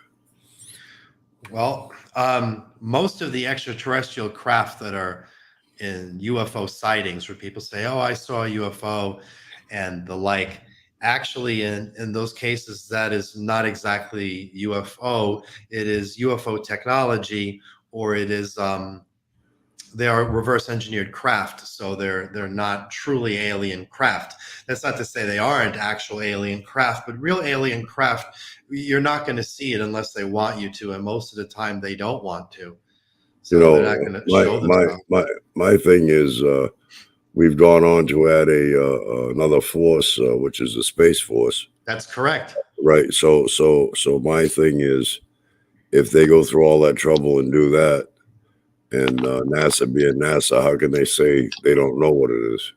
You're 100% correct, Jim. Thank you for bringing that up, because I forgot to mention that Donald Trump, during his first term, he created a new branch of the military called the Space Force, and it's not made up, it's real. They're actively recruiting, and the next thing that someone would say to themselves is, well, if there are no extraterrestrials, what do we need a Space Force for? Exactly. Some people would quickly counter that and say, well, it's because other countries want to go into space. But no, right. Because of they know they're extraterrestrials out right. there. I mean, going to that point, they must know something, right? Of course. They know plenty. Right, exactly.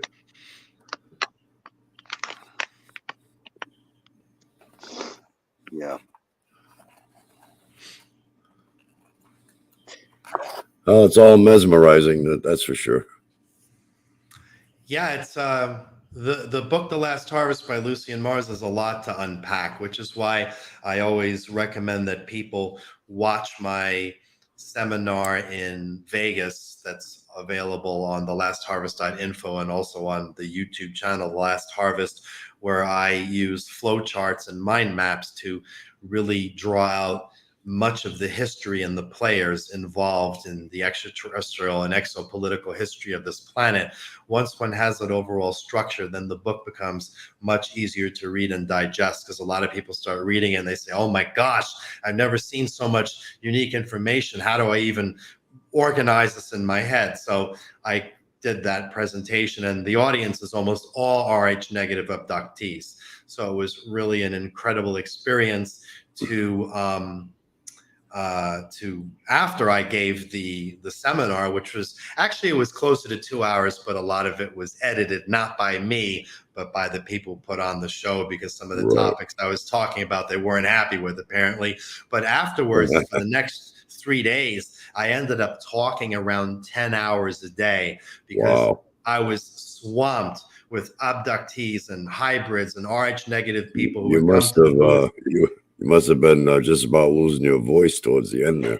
I did. I couldn't speak for a few days afterwards. I basically came back to North Carolina and napped for almost a week, because it was so exhausting. But what was great about it is I also got to hear endless stories from people who'd been abducted. And I'm not talking about some silly, oh, I was probed in my butt or something like this. No, I mean, very serious stories, because what happens is people who are abducted and hybridized and Rh negative also find themselves oftentimes being recruited by various groups such as the government, the military, United Nations, the Illuminati, Freemasons, and they tell all sorts of stories and will validate all sorts of things that normally would be in the realm of conspiracy. It was just a very wonderful experience. And so that's why I always think that if someone has been abducted, whether they agree or not with the things that I say and the positions I have, they should still really read the book, or at least listen to the audiobook while they drive, because this information is very important to them, for the reason that when we talk about the last harvest, what we're also talking about is that a lot of these extraterrestrial civilizations, they look on this planet for people who are hybridized that they would like to take off. So they would look and say, okay, well, some of these people are valuable to us. They would fit in well in our society. We have a place for them. We would like them. So how this plays out depends on a lot of factors, but one of the ways in which this can play out, again, comes down to praying. I'm not talking about religion, but if you ask, for example, the Divine Father, well, what is my role? Am I of the light? Am I of the dark? Where do I fit in? And you have this sort of open conversation. He is definitely capable of steering events into a direction that those who would be of use will be found by those who would want to adopt them, let's say. And that's not to say that everyone is adoptable. There are many people who have been hybridized and they wouldn't fit in anywhere. This is just the sad reality of it. But for many people, there is a place for them. So this is another reason why one should become aware of this. Yeah, Peter Wozniak says it gets you thinking, like tonight, all of us listening and bouncing the ideas off each other. That's the point. I want to get people thinking. That's the most important thing, is to start thinking about this. We're coming up to the hour now, Jim. What was the... Yeah, well, Matthew Turner's got a quick question. I love Damien's opinion on the Black Knight satellite.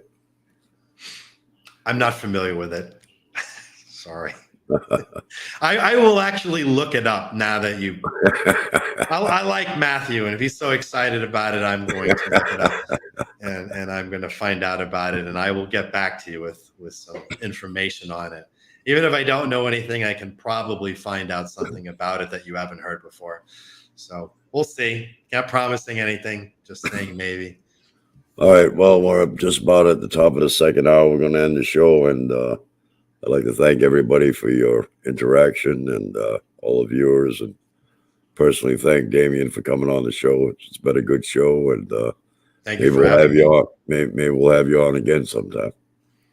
I love doing podcasts. The more, the better. All right. Thank you, David.